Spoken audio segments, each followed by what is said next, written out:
Belanda dan antek-anteknya di tanah Betawi yang kini bernama Jakarta. Pasukan Belanda dibuat pusing menghadapi Pitung yang tidak mempan ditembak dan ditusuk dengan senjata tajam.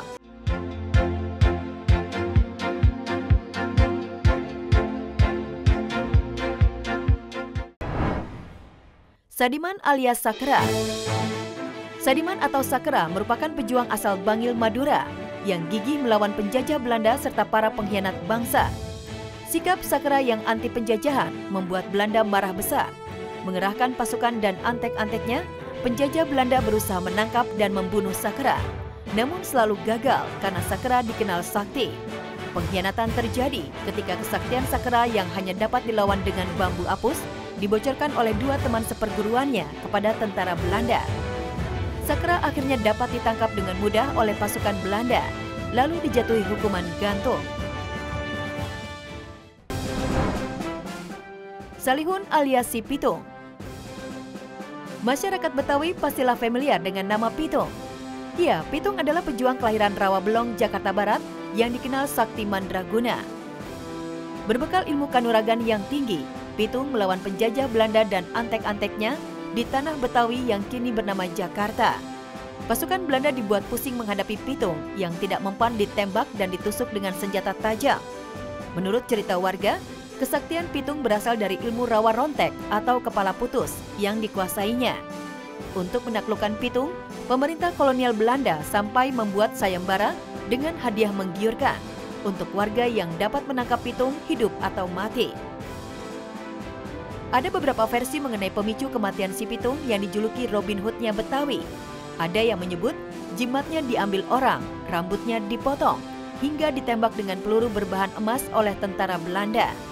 Sementara kuburan si Pitung disembunyikan oleh penjajah Belanda agar jangan ada lagi penerus si Pitung. Panglima Besar Sudirman. Perjuangan Panglima Besar Sudirman dalam melawan penjajah Belanda di bumi Pertiwi pada Perang Dunia Kedua menjadi ikonik dalam sejarah Indonesia. Dalam kondisi sakit tuberkulosis akut, pejuang kelahiran Purbalingga, Jawa Tengah 24 Januari 1916 itu tetap turun ke medan pertempuran dengan ditandu oleh anak buahnya.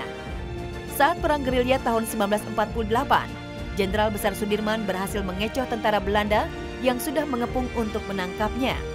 Awalnya banyak orang yang menduga lolosnya Jenderal Besar Sudirman dari penangkapan Belanda karena memiliki jimat ampuh berupa keris. Namun ternyata jimat dari sang pahlawan yang wafat pada 29 Januari 1950 itu adalah menjaga wudhu serta berzikir.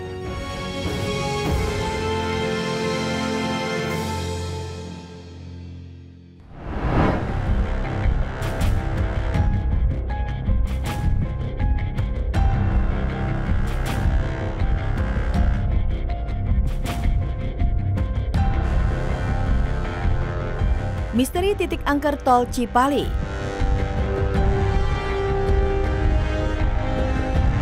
Misteri Tol Cipali memang seperti tak pernah selesai diceritakan sejak tol ini diresmikan beberapa tahun lalu. Ruas demi ruas meretas penuh darah lewat drama kecelakaan maut yang terus terjadi.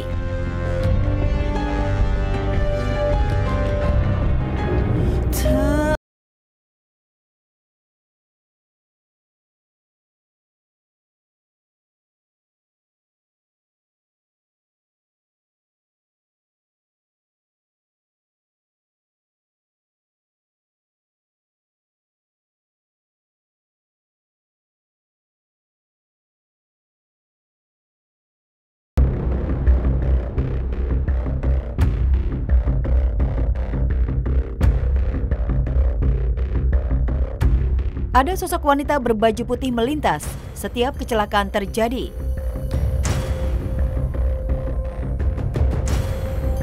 Banyak mitos yang beredar di kilometer antara 170 sampai 180 inilah yang sering memakan korban kecelakaan.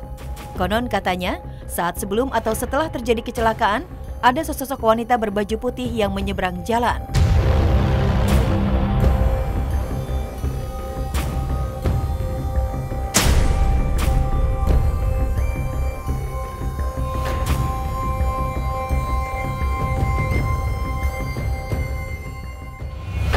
Dibilang percaya juga enggak ya, tapi memang manusia itu hidup berdampingan sih sama Iya. makhluk halus. Jadi ya yang penting banyak-banyak berdoa aja lah. Iya.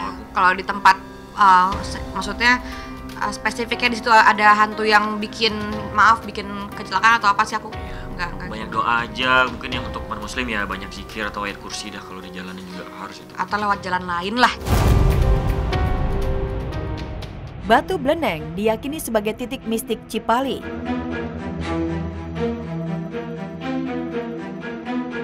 Dan inilah Batu Bleneng, sebongkah batu besar yang seolah menggantung di atas tol sekaligus menjadi titik mistik Cipali.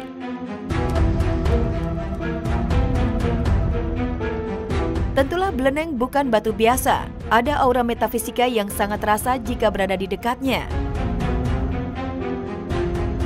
Paling tidak, ada maut yang mengancam jika batu ini menggelinding, menggulung Cipali dari sebuah ketinggian. Warga sekitar meyakini Batu Bleneng berusia sangat tua, karena sudah ada sejak zaman Pajajaran yang dipimpin Siliwangi.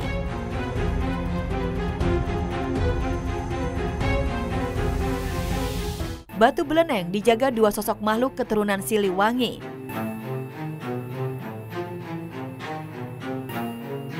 Lautan lumpur yang melanda di masa itu menjadi alasan mengapa batu raksasa itu berdiri tegak di Cipali, yang sengaja dan hanya bisa dibawa terah Siliwangi yang berada di Mesir. Dan dari cerita warga setempat, Batu Bleneng dijaga dua sosok makhluk yang masih keturunan Siliwangi, Pangeran Suryaningrat dan Pangeran Cakraningrat.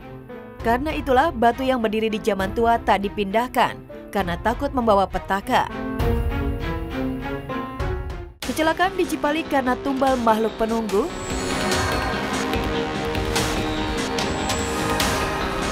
Meski sering dikaitkan dengan kejadian maut di Cipali, sejatinya Batu Bleneng tidak mengumbar aura sangar.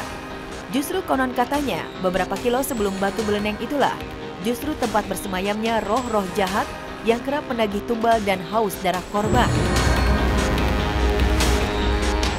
Tapi kalau memang betul orang yang ditumbal itu mati, sebenarnya yang harus difikirkan oleh orang muslim itu tidak jinnya yang membunuh, tetapi matinya itu atas izin Allah. Kita atau orang siapapun khususnya muslim, dia meyakini jin itu pengambil nyawa, dia sudah syirik.